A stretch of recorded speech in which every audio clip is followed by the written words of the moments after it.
Now, a nice gentle end to the show this week. After the Hay and Klitschko and Frank Warren stuff, the ups and ups and ups of the amateurs, it's time to put the Barry White tape on, as they say in the trade. Not that we got one. Now, my last guest is Mickey Helliet, who's come along again with his now unbeaten prospect, Brad the Glamour Boy Watson. When he came in with him the first time, he hadn't had his debut. Now he's unbeaten, which tells you that he won.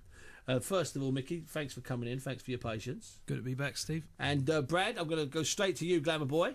How's it going, mate? You right? I'm fantastic. I'm fantastic. Good. What was it like, the fight? You enjoy it? Yeah, mate. Crowd love you? Yeah, big buzz. It was good.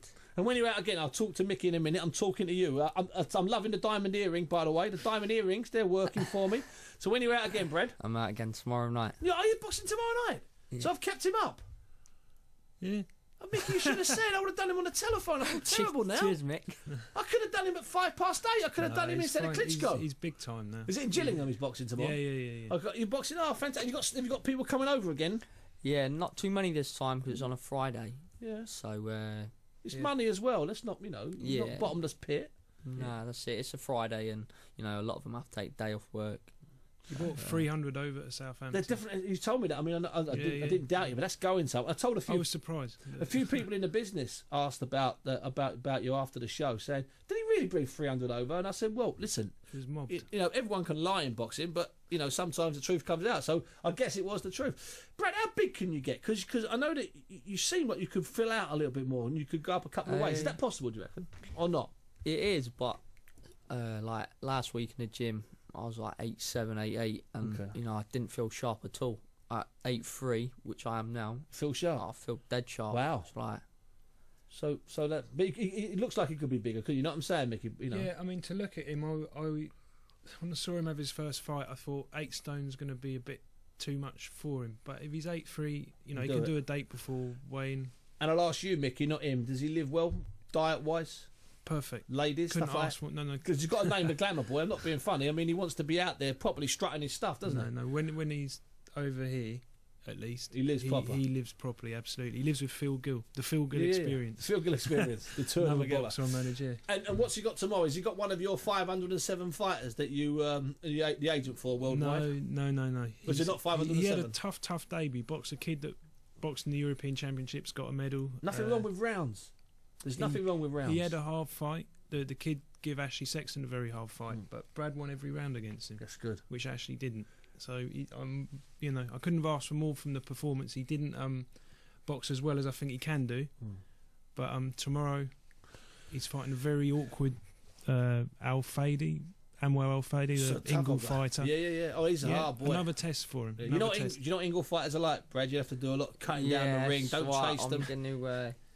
I'm going to do a number on this kid, so that's all right. And what about sponsors? Are you getting any closer to a bit of sponsorship? Yeah, I got a good one from back home, Trust Company. All right, good. So yeah, they're looking after me. And do you come into the ring in a bit of gold and stuff? Do you wear fancy colours? No, why not no more. I don't know.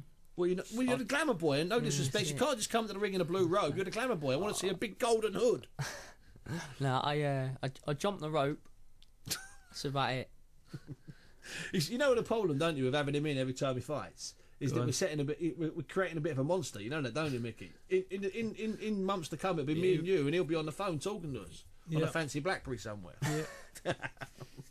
Mickey, let me ask you a couple of questions. Busy time of year for you, nationwide, worldwide, or just normal? Lots of action for you, agent-wise. I got a show. My last show of the year is Mayfair Sporting Club, 2nd of June at the Millennium.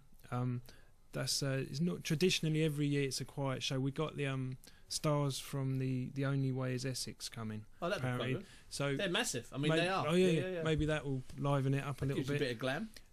Absolutely, a bit of glam. Might even have. We can entice this star. Be Ream, Mick. Do you know any of the mob in the Only Way Is Essex? Well, I live with Phil Gill, so he just doesn't shut up about it. Because this is a compliment. You've got that look, haven't you? Really? Oh, I mean, if you had white shoes on, I could call you Joey Essex. I can pull the birds. Yeah, I appreciate that. Yeah. Other than that, it's a quiet time of year, really. What about international heavies last week? Did you have any of those fights? Were you involved in any of those? No, I actually ended up taking 2 of them for their medicals, Kirsten Manswell and the Trinidad and Tobago. Romanian. Yeah, very nice chaps. Nice guys, yeah. I've got a Brazilian that I look after called Rafael Zambano, who's in Vegas at the moment sparring. But we got the call for him. He'd been pestering me for a fight. He's a decent enough fighter. Yeah. And he got the call. Well, I got the call. I said, right, Rafael, get to the air. He didn't fancy it. Well, once he got there, he didn't fancy it. No, he didn't leave. He just said, no, I'm going to leave it. I don't want to risk my run of wins, and we'll. Which I said, fair enough. That's what you want to do. Do it. But yeah.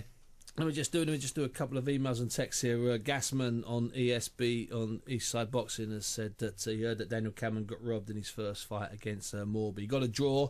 It doesn't matter whether he got robbed or not. The bottom line is he managed to get himself a win this time around, which is always nice. Always nice to get a win and put something straight on the record. Were you there? Oh, I was there. Yeah, Becky Moyo turned up. 90 minutes notice he got given for the fight. There was a pull-out. Rang him up. Where are you? I'm in the pub watching the X Factor. But not drinking, obviously. No, not drinking. Soft drinks. He doesn't drink, Becky. Yeah. And he come down. But Cadman well won. I was so impressed by him because I thought Morby's a very slippery, awkward opponent. Probably could make him look bad. Just quickly, because we're running out of time. What Daniel said there, Daniel Cameron was saying there, he's saying that the gym's rubbing off. Suddenly it's really coming on. Lee Purdy pulled off that great win against Craig Watson, which was against the odds. Great win. Darren Barker's back now. It's been a really tough year for him. He seems to have got himself a little bit back on track, and they got the good 12 rounds out of his system. It wasn't vintage, but it was 12 rounds, and he's coming back sometime in July. I mean, gyms can drag you through, and I'm thinking about Brad. Where's Brad training? Is he the big boy in the gym, if you excuse the expression, or is he just one in the gym? No, he's the youngster in the gym. Good. He's at Cheshunt, but he's been sparring with Ian Napper. He's getting proper stuff. Experience in the gym. Have you been down at the TKO or whatever? Been down TKO. Nice. I like that gym. Johnny Eames, big shout out to Johnny Eames. Listen, fellas, it's an absolute pleasure having you in. Brad, the Glamour Boy Watson, who boxes tomorrow in Gillingham. Where's the venue? Medway. Is it Medway Park? Medway Sports Centre or something like that. It's a really nice venue, actually. So that's down in Kent. If you're listening in South London, you can go down there. Top of the bill is Sam Webb defending his British light middleweight title against Prince Aaron. On the undercard, summer will be Brad, the Glamour Boy Watson, and Mickey Helliet will also be ringside.